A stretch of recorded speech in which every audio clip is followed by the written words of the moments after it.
Muy bien, vamos a dar inicio a nuestro mensaje del día de hoy. Continuamos en nuestro caminar en esta serie del Evangelio de Lucas, ¿verdad?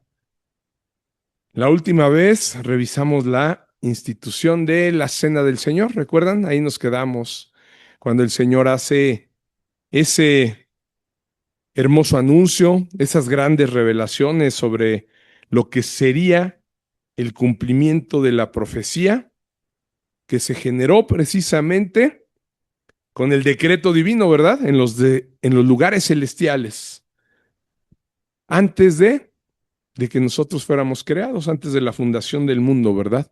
Ese plan de redención que planeó nuestro Señor para salvarnos.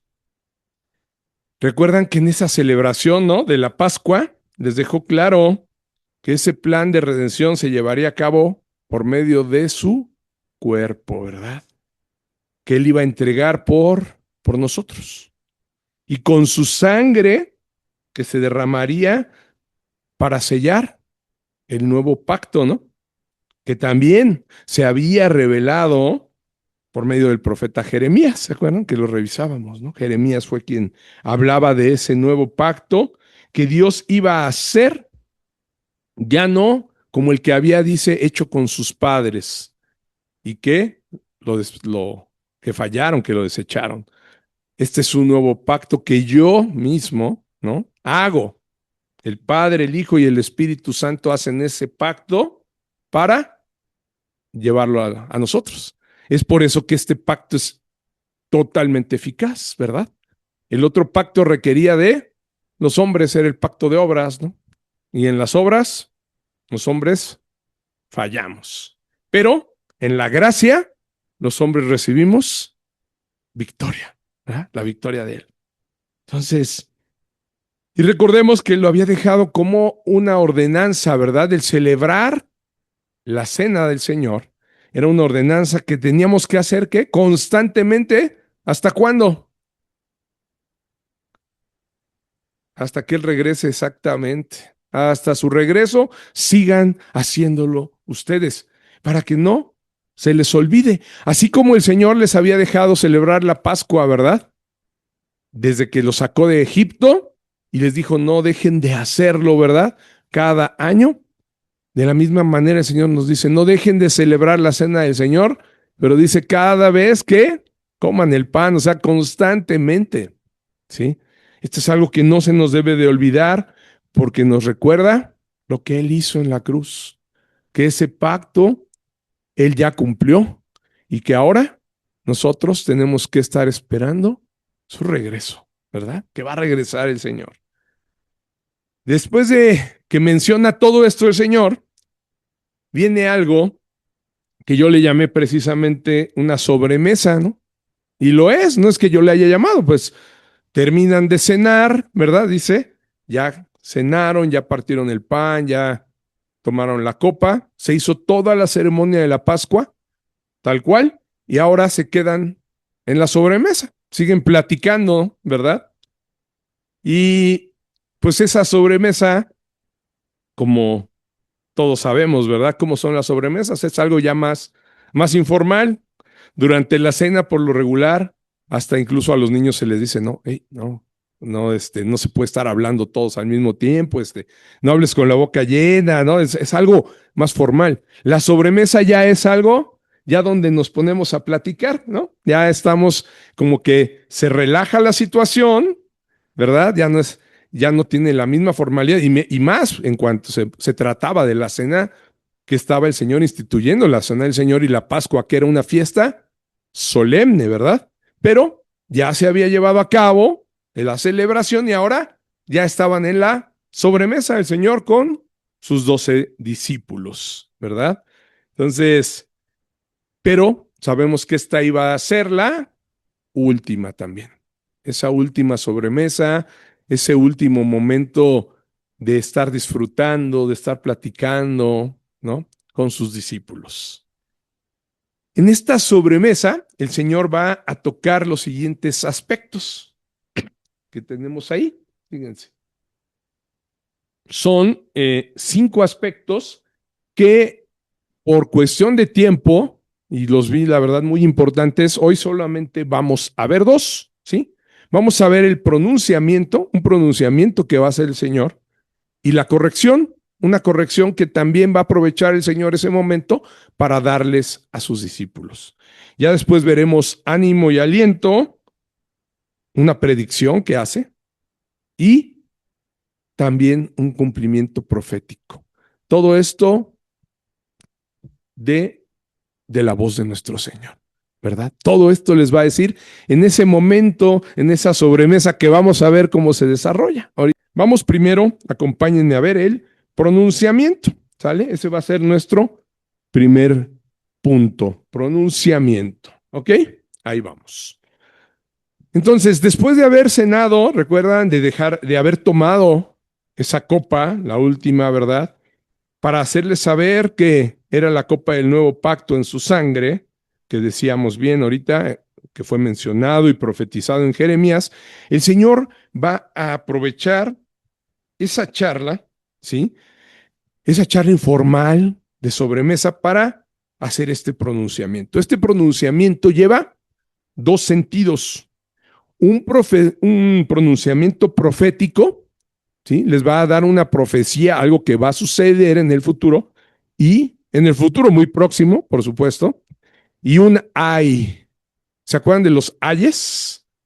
¿No? Los ayes que habíamos visto que son, pues es un lamento, ¿no? Y que ya el Señor antes había dicho, por eso los podemos reconocer la palabra, ¿verdad? Cuando emitió, por ejemplo, los ayes a las ciudades impenitentes, ¿se acuerdan en Lucas 10? ¿Sí? A Corazín y Betsaida, ¿se acuerdan? Lucas 10:13.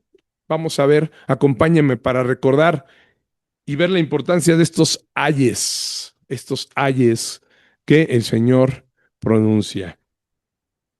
Lucas 10:13 dice, ¿lo leemos juntos? ¿Les parece? ¿Ya lo tienen? ¿Todos? Listo.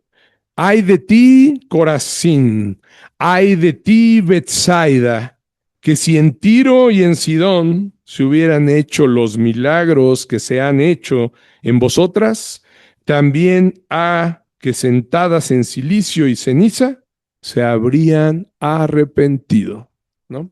Hijo. Esos ayes proféticos también, ¿se acuerdan que mencionó en el capítulo 6 también de Lucas? Vamos a revisar dos versículos más para recordar y ver la importancia, el lamento verdaderamente que hay y lo grave que es el que el Señor Jesús emitiera un ay. Lucas 6:24, vayan a Lucas 6:24, por favor. Emite un ay a, a los ricos, ¿verdad? Esto en el sermón, ¿recuerdan? Del monte, ¿sí? Dice, mas hay vosotros ricos porque ya tenéis vuestro consuelo. Hablando de precisamente aquellos que ponían sus ojos más en las riquezas, que sentían que no tenían necesidad de nada, ¿verdad? Dice, bueno, pues hay de vosotros. ¿Por qué? Pues sabemos que esas riquezas iban a cegarlos y no les iban a dejar ver la necesidad de tener el consuelo verdadero, ¿verdad? Que es el que viene el Señor. Y el 25, Lucas 6:25, ¿no? Que dice, ay de vosotros los que ahora estáis saciados, porque tendréis hambre. Ay de vosotros los que ahora reís, porque lamentaréis y lloraréis. Entonces, fíjense cómo el Señor desde ahí ya estaba poniendo los valores del mundo de una manera distinta a los valores del reino, ¿verdad? Aquí, si se fijan, un valor del mundo es ser rico, ¿verdad? Hijo, ser rico es lo mejor que me puede pasar, ojalá, ¿no? Recuerdo, no sé si alguien vio una obra de teatro que se llama Violinista en el Tejado, que es muy famosa y sigue en Broadway y en muchos lugares, ¿no? Y recuerdo bien, es precisamente retratan una familia judía donde el padre lo que anhelaba era ser rico, ¿no? Y cantaba, ¿verdad? Si yo fuera rico, ¿no? Y cantaba y de ahí se movía porque veía, dice, si fuera como los ricos y todo el día adaba diva divadá, dice, ¿no? Y, o sea, estaría yo paseando por las plazas. Esos son los valores del mundo desde muchos años atrás, pero aquí el Señor los pone ya como antivalores, ¿se dan cuenta? Los que estáis saciados, que ya tienen mucho que comer, ¿qué creen? Pues tendréis hambre, ¿no? Entonces, los que ríen hoy, lamentaréis y lloraréis. De ese nivel es la advertencia y lamentación de este ay que ahorita vamos a ver, que emite el Señor. ¿Y por qué llevaba tal advertencia?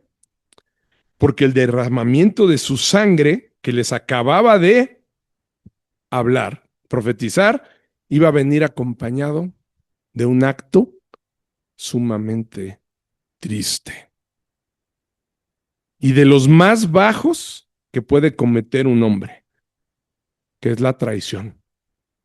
Iba a venir con traición. ¿Qué tan grave es la traición que incluso, por ejemplo, en el ámbito militar, ¿no? Tú estuviste en el ejército, hermano, ¿no? ¿Qué le pasa al traidor? Lo fusilan, exacto. Se paga con muerte, ¿verdad?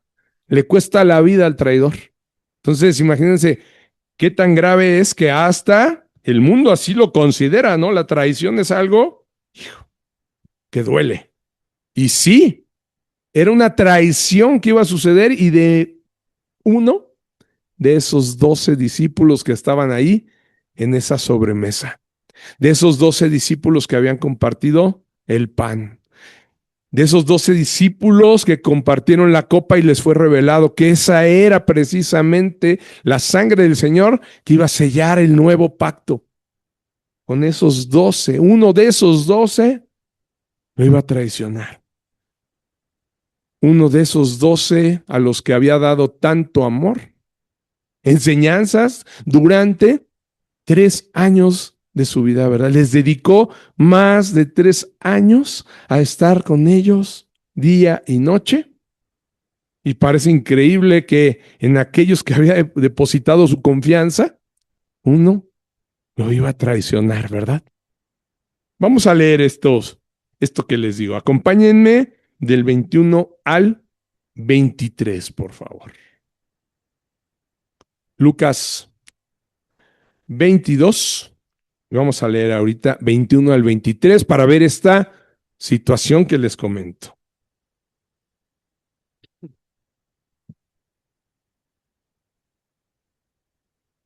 ¿Listos? Vamos juntos. Mas he aquí, la mano del que me entrega está conmigo en la mesa. A la verdad, el Hijo del Hombre va, según lo que está determinado, pero ay de aquel hombre por quien es entregado. Entonces ellos comenzaron a discutir entre sí quién de ellos sería el que le había de hacer esto. El Señor Jesús deja ver que era algo que ya estaba, ¿qué dice ahí? Determinado, ¿verdad? Aquí nos dice, a la verdad el hombre del Hijo va, según lo que ya está, lo que está determinado. Esto a él no le era sorpresa, ¿verdad? Sin embargo, recuerdan cuando vimos que Judas estaba planeando el complot, vimos que sí se sintió, ¿verdad? Se puso triste su alma, ¿no? Se entristeció. Y deja ver aquí también que a pesar de que los hombres con nuestro libre albedrío buscamos hacer nuestra voluntad, ¿no? Creemos que nosotros hacemos lo que queremos, nada se escapa de los planes y propósitos del Señor. Lo que decíamos ahorita, ¿no? Que mi esposa compartía la historia de Sansón, ¿no? Y es verdad. A veces nosotros decimos, no, yo me voy a ir para allá. Y el Señor dice, yo no dije que fueras para allá. Si el Señor así lo dice, se va a cumplir. Y más sobre los que somos sus elegidos, ¿no? No lo vimos solamente en Sansón, también lo vimos en Jonás. Jonás es clarísimo, ¿eh? Jonás nos deja ver que él se fue exactamente la misma distancia, pero para el otro lado, ¿no? Como diciendo, aquí no me manda el Señor para allá. Y el Señor lo regresó al punto donde él había dicho. Y de la manera más extraordinaria, ¿no? Con un pez, o sea, ¿cómo? Te traga un pez y te trae y te escupe ahí. Es algo, ¿quién se puede escapar a los planes del Señor, no? O sea, ¿quién se podía imaginar eso? Jonás ha de haber dicho, no, ya estoy lejísimos, de aquí no, de aquí ya no me va a volver a decir el Señor. No, ¿cuál? Iba a cumplir lo que el Señor le había mandado, ¿verdad? Entonces, híjole, los propósitos y planes del Señor siempre se cumplen y nadie se escapa. Entonces, Jesús sabía perfectamente lo que iba a suceder, ¿no? ¿Verdad? Claro, ya estaba decretado que así fuera, lo dice, determinado. Sin embargo, muestra que eso no exime al hombre de su responsabilidad, ¿no? O sea, el hecho de que no queramos hacer la palabra del Señor y que Él va a hacer que se cumpla sus planes, eso no nos va a eximir de la responsabilidad que tenemos al no quererla hacer, ¿no? De todos modos nos va a considerar culpables por no hacer lo que nos pide, ¿sí? Por eso el Señor emite este ay sobre ese hombre del que está hablando, ¿verdad? Uno de ustedes, de los que están aquí en la mesa, me va a entregar. Y dice, ay de aquel hombre por quien es entregado el Hijo del Hombre, ¿verdad? Ay de aquel hombre por quien seré yo entregado. O sea, así como hay Corazín, hay Betsaida, hay de... También recuerdan que profetizó a Jerusalén, ¿no? Dijo que iba a quedar Jerusalén, Jerusalén, lo dijo, ¿verdad? Vas a quedar desolada. ¿Cuántas veces quise juntar a tus polluelos, ¿no? Debajo de las alas, como las gallinas a sus polluelos, a tus hijos, ¿verdad? Quise juntarlos. Entonces, el Señor está emitiendo aquí un ay, también profético, que va a suceder. Ay de aquel, hijo. Casi, casi es, no sabes la que te espera. Yo me acuerdo, ¿no? Yo me acuerdo cuando mi mamá, ¿no? Me advertía y me mandaba por un mandado o algo. Ay de ti donde te vayas a las maquinitas, ¿eh? Porque alguna vez se me ocurrió, vete por las tortillas, ahí voy. Y al ladito de en ese entonces, en los 80s, bueno, lo mejor era poder jugar ahí en las maquinitas, ¿verdad? Y se me ocurre, ¿no? Dije, había mucha fila, dije, ay, en lo que pasa la fila, ¿no? ¿Sas? Pues sí, pero ¿cuál era el dinero que estaba usando? Pues el de las tortillas, ¿verdad? Y después dije, no, pues ya nomás deme un peso de tortillas y entonces ya, la siguiente vez que te mandan, pues ¿qué dice? Ya saben que tienes esa debilidad, ¿verdad? Por las maquinitas. Ay de ti nomás donde te gastes el dinero, de las tortillas. Uy, sí, mamá. O sea, entonces, y así me suena, ¿no? Pero bueno, lo oímos algo, hijo, algo de niños, ¿no? Pero aquí estamos hablando de una situación verdaderamente grave, ¿eh? Triste en gran medida, una traición que le iba a costar la vida, ¿no? A su maestro, al Señor Jesucristo, al que había dado tanto amor, al que no era culpable de lo que lo iban a llevar. Imagínense, o sea, esto era algo, en verdad, como les dije, el acto de los más ruines y viles que he visto aquí en mi lectura de toda la palabra, ¿no? Lo que hizo Judas.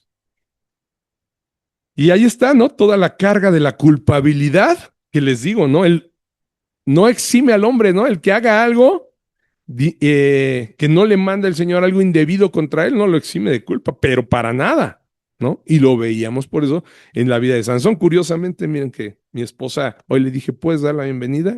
Y pues no nos pusimos de acuerdo, se lo dije hoy en la mañana y habló de Sansón. Y podemos ver cómo Sansón tuvo que pagar, ¿verdad? Pagó con las consecuencias de su desobediencia. ¿Ok? Entonces, siempre va a haber consecuencias. No, pero yo ya soy salvo. Sí, claro. Y no te estoy diciendo que vas a perder tu salvación, pero de que la vas a pasar muy mal. La vas a pasar muy mal, ¿no? Si hiciste algo contrario a lo que específicamente el Señor te manda y tú deliberadamente decides, no, yo no, ¿verdad? Al que pecare deliberadamente, ¿no? O sea, lo habla precisamente Hebreos, es algo pues, que el Señor no deja sin culpa, ¿no? Por supuesto que vas a pagarlo, pero no, pero ya tengo, mis pecados ya fueron perdonados. Sí, claro, eso por supuesto, el Señor te va a perdonar, pero tienes que cumplir tu sentencia, ¿no? O sea, no, pero ya me perdonó, pero tiene consecuencias todo lo que hagas. ¿Están de acuerdo? Entonces, aquí el Señor por eso dice, pues hay de aquel, ¿no? Y estamos hablando del caso de, por supuesto, alguien que no fue salvo, ¿no? Aquí es todavía peor, porque su castigo no iba a terminar únicamente perdiendo la muerte de la manera tan trágica que la perdió, ¿verdad? Sino que por la eternidad iba a vivir en el crujir de dientes y en el llorar. Hoy en la mañana escuchaba una prédica de R.C. Sproul, muy buena, donde dice que era el crujir y el llorar de dientes. Y hace una suposición él, diciendo, si yo, dice, fuera al infierno hoy, dice, por cómo conozco la palabra, que soy teólogo, dice, por eso digo, es una suposición, ¿no? No estaba diciendo él, me voy a ir al infierno, pero dice, si yo me fuera, dice, ¿de qué lado estaría? Dice, ¿de los que lloran o de los que crujen? Porque ahí dice, ¿no? Es el crujir y llorar de dientes. O sea, va a haber unos llorando y diciendo, no, Señor, ¿por qué? ¿No? ¿Por qué? ¿Por qué estoy aquí? ¿No? Y llorando y llorando y llorando, ¿no? Del sufrimiento. Dice, pero hay otros que van a estar crujiendo los dientes. El crujir es como, ¿qué pasa cuando alguien cruje los dientes? Que hay enojo, ¿no? Ahí te estás aguantando de llorar. Dice, pero esos son los que están enojados, dice, y molestos, ¿no? Y molestos diciendo, ¿por qué? ¿No? ¿Por qué me hicieron renegando, verdad? ¿Por qué? Si a mí me dijeron que yo era salvo, a mí me dijeron que tú eras bueno y que me tenías que salvar. Y dice, ¿de qué lado voy a estar? Dice, conociendo esto, dice, yo creo que voy a estar solamente del lado de los que lo lamentan, dice, ¿no? Porque sé perfectamente, dice, no puedo estar de los que reniegan, ¿no? Estaré llorando, dice, pero renegando no, porque sabría yo perfectamente que lo que se está cumpliendo es su justicia, ¿no? Es su justicia divina y no hay manera de decirle, eres injusto, eres malvado, dice.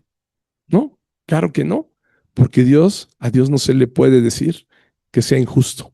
Todo aquel que llegue a ese destino es porque la justicia de Dios perfecta se aplicó. Se aplicó. Y no va a haber forma, ¿no? Entonces, me llevó ahorita a recordar eso que estaba escuchando en la mañana, ¿no? Ay, de aquel hombre por quien es entregado. Es una profunda caída en la oscuridad, en las tinieblas completamente para este hombre. Judas no sabía ni lo que le venía, ¿verdad? En las tinieblas y oscuridad y que iba a caer. Ruin e increíble era este acto, tan ruin lo veían, pues ellos mismos lo sabían, que qué dice aquí que estaban haciendo, empezaron a cuestionarse, ¿verdad? ¿Quién sería capaz de hacerlo? Pero qué curioso que entre ellos mismos todavía dudan, ¿no?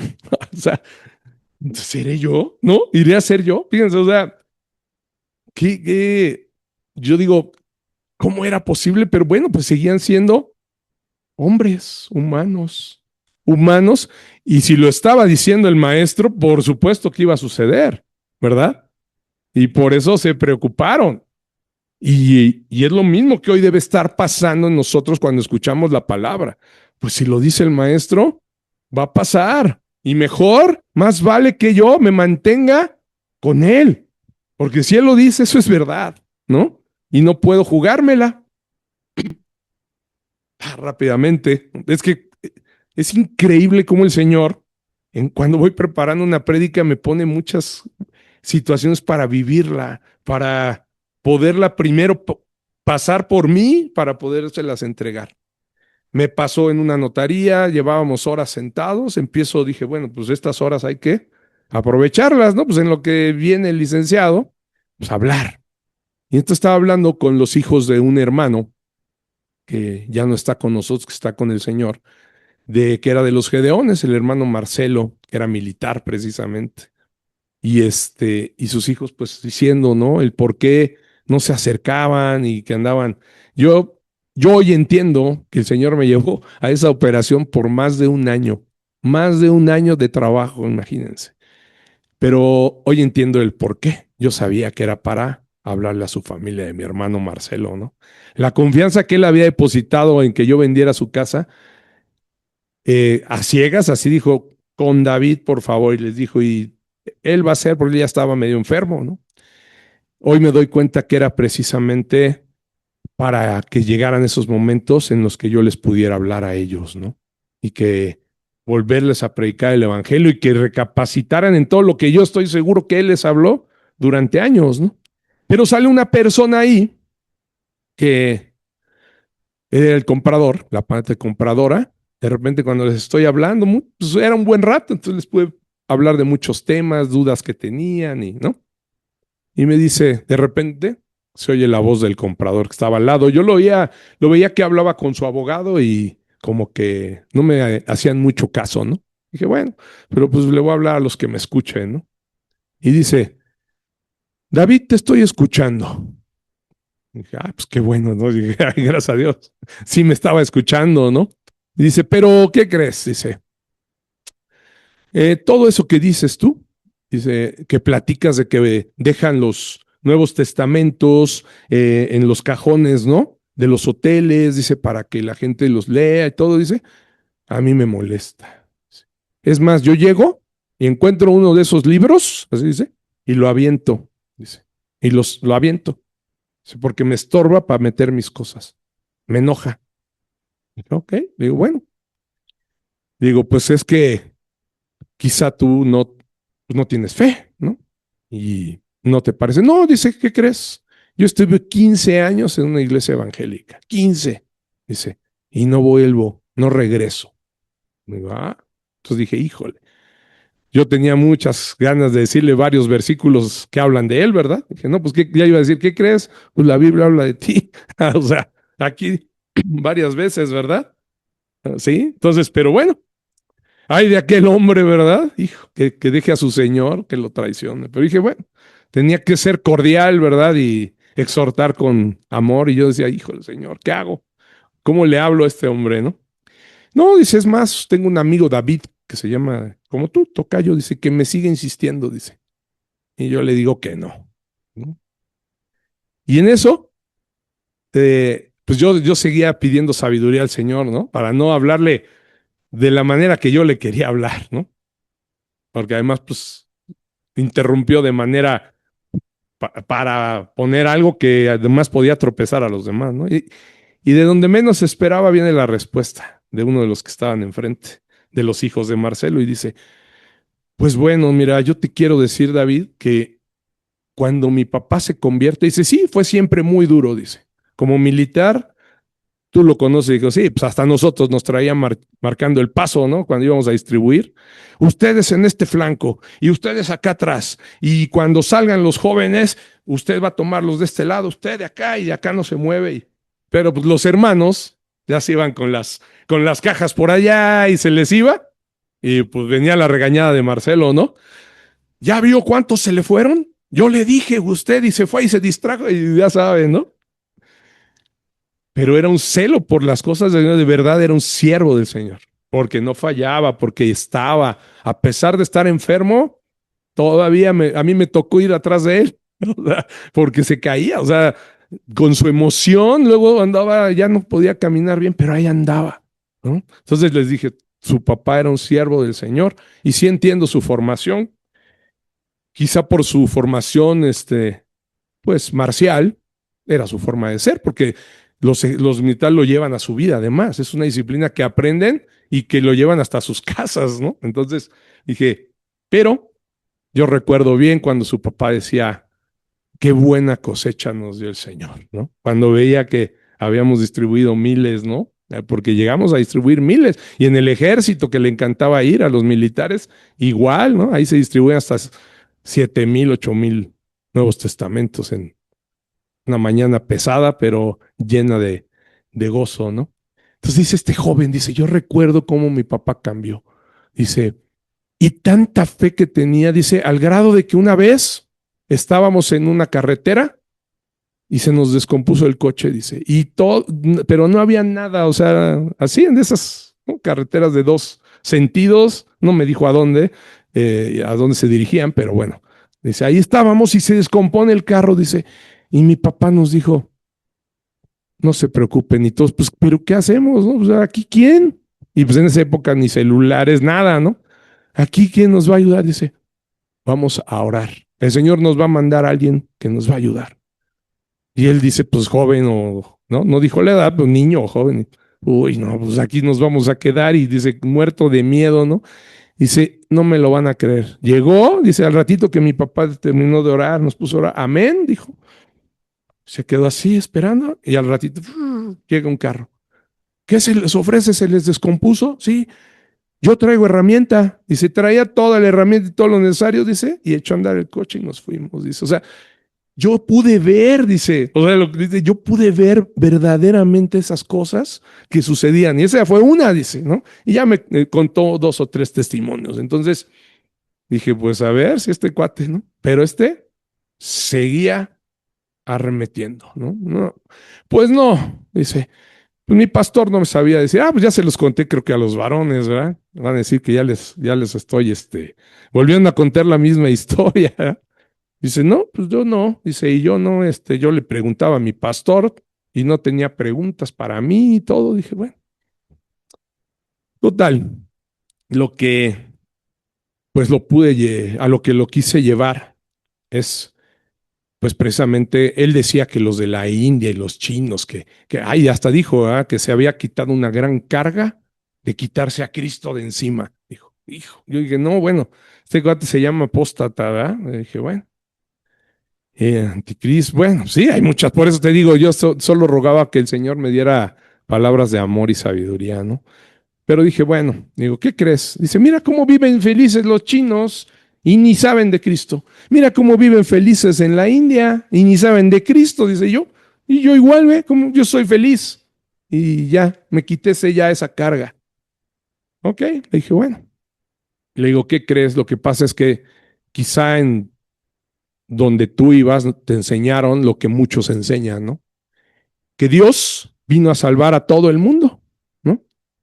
Que Dios vino a salvar a todo el mundo, lo cual pues es una falacia.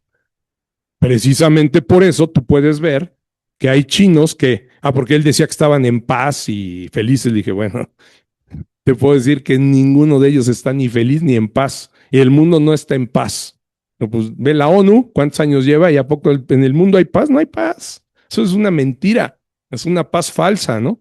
Los ves que viven, digo, pero viven porque el Señor es bueno y tiene misericordia y les sigue dando de comer y les sigue dando todo, pero no son felices, ¿no? Es relatividad. Le dije, bueno, digo, pero te han enseñado que Dios tiene la obligación de salvar a todos y no es así. Dios viene a salvar a sus elegidos, ¿sí? Y por eso algunos no escucharán el evangelio, algunos o lo escucharán vagamente y ni le harán caso, así como dicen, ¿no? Como tú, ¿no? Algunos habrán recibido los beneficios del evangelio y después apostatarán de su fe, ¿no? Y entonces, quizás sea por eso, Leo, que tú hoy, ¿no? Ya, pues por eso no estás de este lado, ¿no? Y pues hay más, ¿no? ¿Qué dice Juan? Salieron de nosotros, mas no eran de nosotros, ¿verdad? Sí, o sea, porque no era. Entonces, qué increíble es, ¿no? Cuando alguien puede estar verdaderamente cegado, ¿no?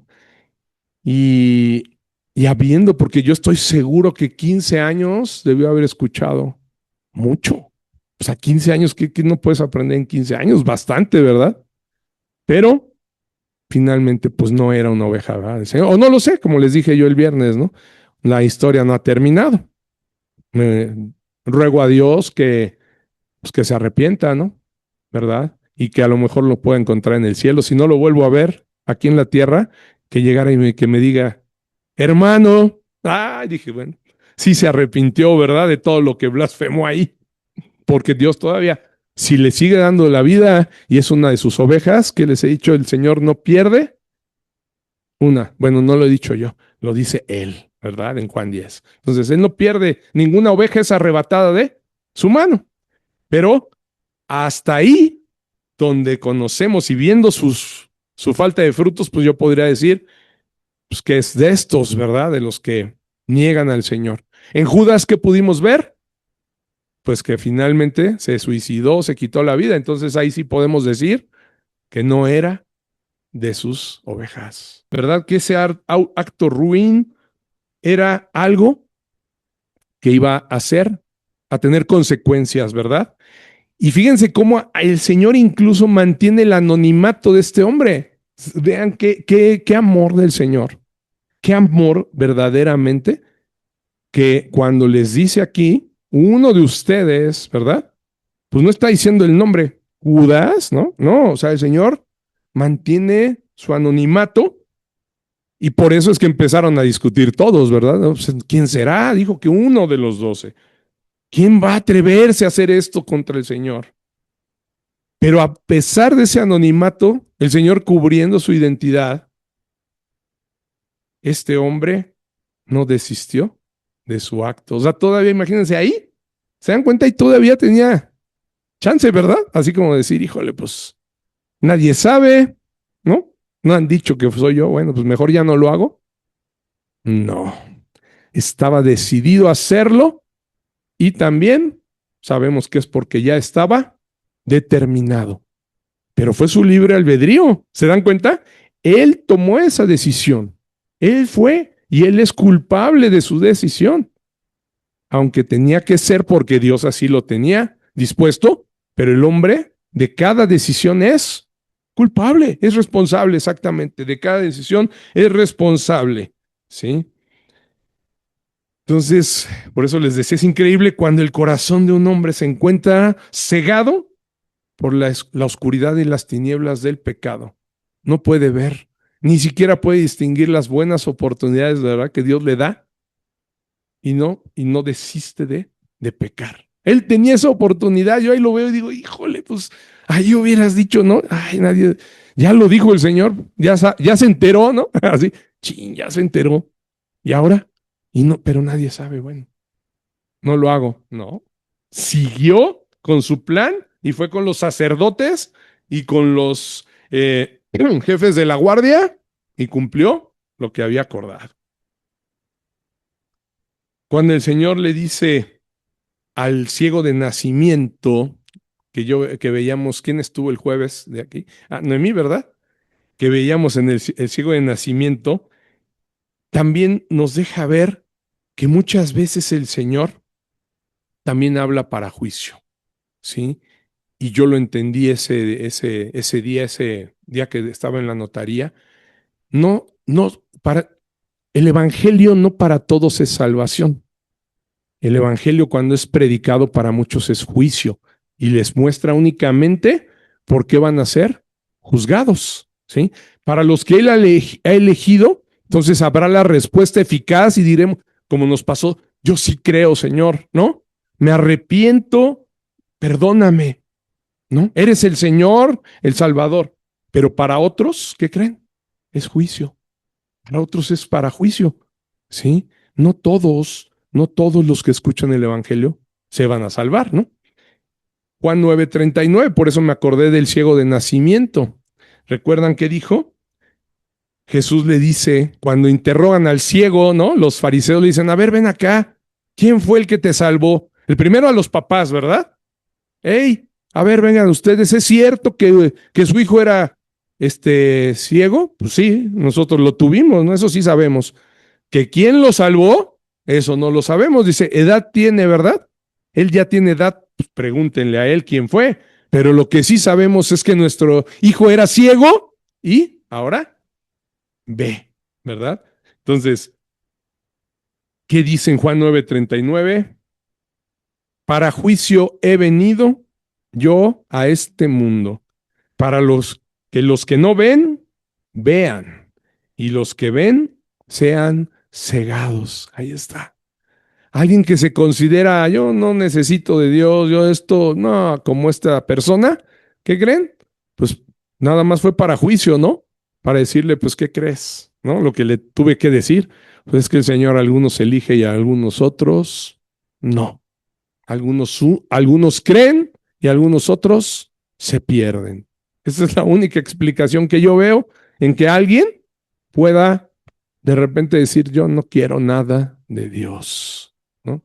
Que no era verdaderamente una oveja, porque el Espíritu Santo no es ineficaz y sigue obrando en nosotros y nos sigue aumentando la fe, sigue trabajando en nosotros para que nos mantengamos hasta el final, hasta el día en que el Señor decida decirnos ya, ven acá y sea nuestro cuerpo glorificado, ¿verdad? La glorificación en Cristo, la muerte, y vayamos con Él. Pero de ahí no nos deja, el Señor no nos deja, ¿sí? Qué gran juicio recibirán los que no puedan ver al Señor Jesús por creer que ven, ¿verdad? Yo sí veo, yo no necesito, yo veo bien, mira, desde aquí hasta el monte. Qué juicio creerán, ¿verdad? Y que no puedan ver su pecado y que no puedan ver la necesidad del único y suficiente Salvador. Muy bien, sigue la sobremesa, entonces, siguen las conversaciones entre los discípulos y ¿qué creen? Cambia la conversación. Primero, preocupados por quién lo va a traicionar, quién será. Y de repente parece que se les olvida, fíjense. Cambia el sentido repentinamente y ese importante anuncio del Señor que había dicho, ¿verdad? Sobre su cuerpo, su sangre, será entregado, se les olvida, ¿no? Ya ni se acuerdan quién lo va a traicionar, se les olvida, ¿no? Y el Señor va a tener que tocar este siguiente aspecto que íbamos a ver, que es la corrección. Va a tener que corregirlos. Vamos a ver que tuvo que hacerlo como le hace a los niños, ¿no? Yo lo vi así, dije, bueno, parece como si fueran niños chiquitos, ¿no? O sea, a ver, estoy dando un anuncio importante, estamos hablando de algo muy importante, ¿no? Y yo le decía a mi esposa, como cuando le llama la atención a los niños, ¿no? Que no ponen atención. A ver, ya les dije, a ver, a ver, ¿no? Ya que no, así los vi a los discípulos, digo, bueno, si estaban en un asunto tan solemne primero, en la cena del Señor, bueno, ok, se relajó un poco, viene la sobremesa, pero les da un anuncio que los preocupa a todos. ¿Cómo que alguien va a traicionar a nuestro maestro? ¿Cómo, no? Y de repente, como si se les fuera el avión, ¿no? Así, se distraen como, pues, les digo, como niños, ¿no? Como cuando está así, de repente, ya algo pasó, una mosca, ya, ¿no? Y ya lo distrajo. Así estos, fíjense. Vamos a ver que tuvo que ser esa corrección de esta manera, fíjense. Vamos a ver los siguientes versículos que siguen, nos quedamos, sigue el 24, ¿verdad? 24, 25, 26, hasta el 27. Aquí está. Vean lo que dice. Hubo también entre ellos una disputa sobre quién de ellos sería el mayor.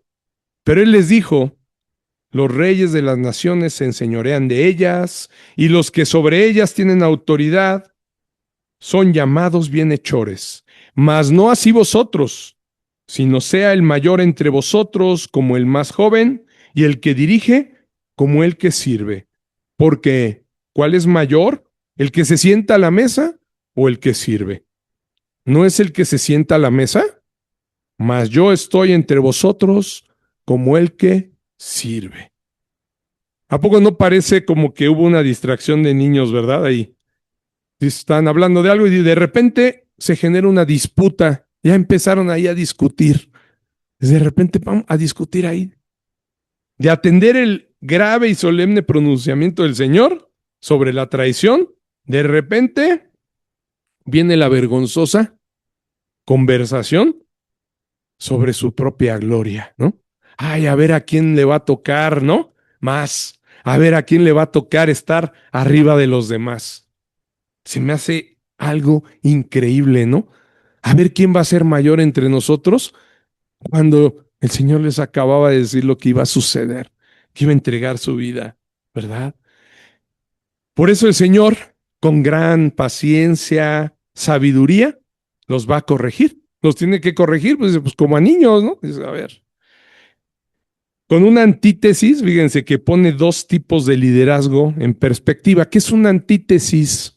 La antítesis es cuando pones algo, ¿verdad? Contrario, ¿no? Les va a poner un escenario y el otro contrario. Por eso les dice, ¿no? Los reyes de las naciones se enseñorean de ellas y sobre ellas tienen autoridad. Son llamados bienhechores. Eso sucede aquí en el mundo, ¿verdad?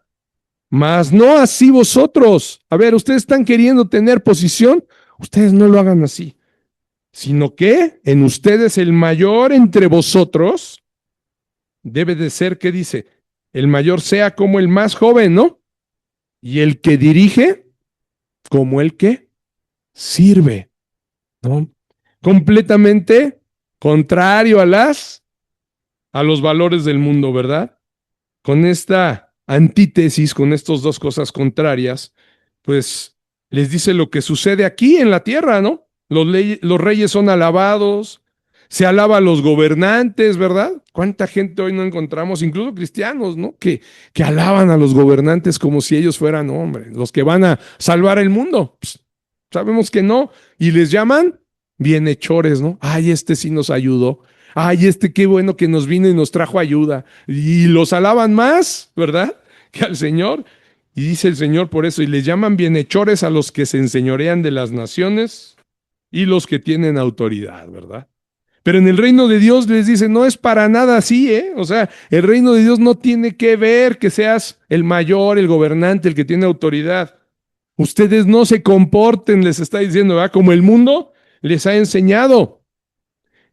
Sabemos que Pablo más tarde nos va a enseñar esto mismo, ¿verdad? Pablo va a decir en Romanos 12, Romanos 12:2, va a decir, no os conforméis a este siglo, sino transformaos por medio de la renovación de vuestro entendimiento, para que comprobéis cuál sea la buena voluntad de Dios, agradable y perfecta. En el reino de Dios los valores son otros completamente antitéticos, contrarios a los que hay en el mundo, ¿verdad? Yo creo que el Señor en ese momento podía haberles recordado precisamente ese discurso que dio en el monte, ¿verdad? Les hubiera dicho, ¿no se acuerdan?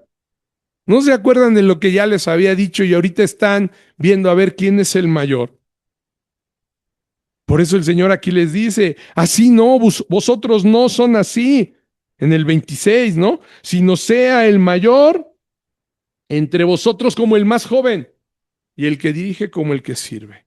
En el reino de Dios, el mayor debe de hacerse el menor y servir a otros, a los demás. Los hombres y mujeres del reino no se deben comportar como los que son del mayor rango aquí, ¿no? Como los reyes, como los gobernantes, las autoridades, sino que debemos hacernos siervos, siervos para los demás, ¿sí? Morir a nosotros para servir a otros, morir a nosotros para seguir a nuestro Señor. Nada más. Por eso dice el 27, porque ¿cuál es el mayor? ¿El que se sienta a la mesa, acaso? ¿No, verdad? ¿O el que sirve? Sí, el que se sienta a la mesa aquí es el mayor, ¿verdad? En el mundo. El que se sienta a la mesa. Pero les dice el Señor, mas yo estoy entre vosotros como el que sirve. Les está diciendo, yo que soy el mayor, ¿no? Porque ellos lo sabían perfectamente, yo soy Dios y estoy como siervo. No estoy aquí en la mesa como lo que yo soy verdaderamente, sino tomé forma de siervo. Les está diciendo, yo se los estoy enseñando con mi ejemplo. Se los enseñé durante 3 años, ¿no? No solo les prediqué, no solo se los platiqué, lo vieron en mi vida, lo vieron en mí. Recordemos que incluso el apóstol Juan señala en la última cena, después en esa sobremesa, que les lava los pies, ¿verdad? Lo muestra de una manera más impactante y más ejemplar, ¿sí? Lavándole los pies a los discípulos, el maestro que hasta Pedro dijo, Señor, tú no me laves a mí, ¿no? ¿Cómo? Yo te tengo que lavar. Porque ¿cómo era posible que el Señor se humillara de esa manera? Recuerdan que hablamos esa vez que les dije, la labor más baja así de los siervos que había en una casa de la servidumbre era el que lavaba los pies. O sea, a ver tú, ¿no? Como que el que acabas de contratar, ¿en qué lo pones? Tú ponte a lavar los pies, órale, ¿no? Como que ahorita busco chamba, te toca lavar los baños, ¿no? Hijo, pues, uy, bueno, pues ya, ¿no? ¿Están de acuerdo? Así el Señor, imagínense, tomó esa labor, la del siervo más bajo, la del menor. Por eso les dice, mas yo estoy entre vosotros como el que sirve. ¿Sí? Los primeros, lo veíamos también el viernes, ¿no? Los últimos serán los primeros. ¿Sí? El menor será el que entre primero. Qué gran corrección veo yo aquí de veras del Señor Jesús. No solo con palabras, ¿verdad? Sino con el ejemplo de su propia vida, con hechos. Sí, hermano, así es, con hechos. De un ministerio completito, ¿no? Desde que lo empezó hasta, bueno, sabemos que es desde que vino a la tierra, pero bueno, en el caso de ellos que lo conocieron cuando empieza el ministerio, un ministerio del que fueron testigos ellos. ¿Sí? Testigos vivos de lo que había hecho su maestro, lo vieron, no nada más les contó, lo vivieron, ¿sí? Vieron lo que estaba haciendo en esa sobremesa incluso, ¿no? Lavándole los pies, sabiendo que él era el rey, era un rey, ¿y qué hacía el rey lavando los pies? Y además de lo que iban a ver, que haría después de esa sobremesa, todavía mayor, entregar no nada más su servicio, sino su vida, ¿verdad? Es que se iba a mantener como siervo sufriente, ¿no? En ese estado de humillación en el que se encontraba en la tierra, siendo semejante a nosotros, manteniéndose obediente hasta la muerte y no cualquier muerte, muerte de cruz, ¿verdad? Se humilló a ser como nosotros. Es como alguna vez platicaba con un hermano y me dice, ¿cómo sería esa humillación del Señor de siendo Dios hacerse como nosotros? Le digo, pues a lo mejor como si nosotros hoy nos convirtiéramos en cucarachas, ¿no? Así. Ay, o sea, o no, peor más, ¿no? Así se humilló el Señor. Amados hermanos, así como el Señor les enseñó a los discípulos, debemos hacerlo nosotros, con todos aquellos que Dios nos pone por delante. Siempre que veas a una persona, un hermano, recuerda quién es tu Señor, qué tienes que hacer. Ya sea hermano o no hermano, ¿eh? Hay que servirlos. ¿El Señor acaso le dijo a Judas, no, tú hazte para allá, no te voy a lavar los pies? ¿No, verdad? Hasta a Judas le lavó los pies al que lo iba a entregar. Entonces nosotros debemos de mostrar ese amor, ser esos siervos como nuestro Señor para con los demás. Y cuando el Señor nos ponga enfrente personas, hay que compartirles, compartir y hablarles, a pesar de que unos puedan ser como esta persona, ¿no? Que yo le compartí, que dijo ese tipo de cosas. Porque para unos hay que predicar para salvación y a otros para juicio, ¿verdad?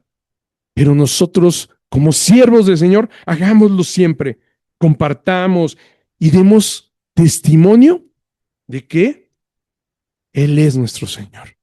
Que ellos vean en nosotros que sí somos siervos de ese gran Señor del que les platicamos, ¿verdad? Porque ni modo que les hablemos de nuestro Señor y que vean nuestra actitud diferente. Por eso es que les digo que yo rogaba que el Señor guardara mi boca y me diera sabiduría, ¿no? Porque si no iba a decir, uy, este cuate ya me está, ¿no? Diciendo aquí, no que mucho amor, como eso, no. Sufrimos el agravio como nuestro maestro, porque la verdad sí me molestó, ¿no? Todo lo que estaba diciendo, ¿no? Pero bueno, finalmente tenemos que ser como el Señor. ¿Cómo lo hizo Él? Haciéndose menor de todos, en una vida de servicio hasta la muerte. Como el peor de los pecadores, cargando el pecado de todos nosotros. Pero no solo eso, sino que dio testimonio y fue ejemplo vivo de lo que Él predicaba. Él lo vivió. Todo lo que Él dijo lo hizo también con su propia vida. Amados, que los demás vean en nosotros esas enseñanzas del Maestro. Lo que hemos aprendido aquí, que se vea, que los demás lo puedan notar y que en verdad puedan decir que lo que predicas es lo que haces. No que lo que dices, pues no cuadra con lo que haces, ¿verdad? No, seamos como nuestro Maestro. Que digan, lo que dice de su Maestro, sí lo lleva a cabo. Que digan, no solo me está evangelizando con la autoridad de las palabras de su Maestro, sino con la autoridad que le da el comportarse como su Maestro, ¿verdad? Que lo mandó. Gloria a nuestro Señor, Maestro y Salvador Jesucristo. Si el Señor quiere, pues la próxima semana vemos las otras tres, que son ánimo y aliento, porque no nada más los va a corregir, ¿verdad? Sino que los va a alentar. Todavía después de ver sus faltas, ¿no? Yo digo, híjole, ese comportamiento como de niños, ¿no? Todavía el Señor les va a dar ánimo y aliento. Les va a hacer una predicción y va a cumplir, les va a hablar de un cumplimiento profético. Muy bien, pues vayamos a hacer lo que el Señor nos ha enseñado.